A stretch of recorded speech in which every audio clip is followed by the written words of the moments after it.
قرآن فرماتا ہے قتل کے بدلے قتل، ہاتھ کے بدلے ہاتھ، آنکھ کے بدلے آنکھ، کان کے بدلے کان، ناک کے بدلے ناک، جان کے بدلے جان. کیا ہے یہ قرآن؟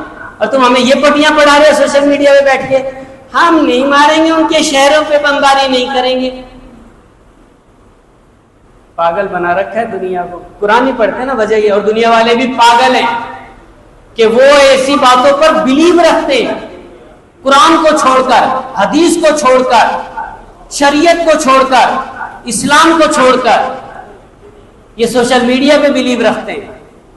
تو ہمارا اسلام تو یہ سکھاتا ہے جان کے بدلے جان. اگر انہوں نے ہمارے 32-35 مارے ہیں تو ہم بھی ان کے 32-35 ماریں گے. یہ قرآن کا فیصلہ ہے، یہ ہے قرآن. اگر ہمارے یہاں زخمی کیے ہیں تو ہم بھی ان کے زخمی کریں گے. اگر ہمارے والوں نے یہاں جان سے ہاتھ دھویا ہے تو ہم بھی وہاں بمباری کریں گے، جان سے ماریں گے. یہ پٹیاں کسی اور کو سکھاؤ جا کر. اہل اسلام کو جن کے دلوں میں ایمان ہو ان کو تم نہیں پڑھا سکتے یہ پٹیاں. یہ تم لوگ سیکھ سکتے ہو، ہم لوگ نہیں سیکھ سکتے.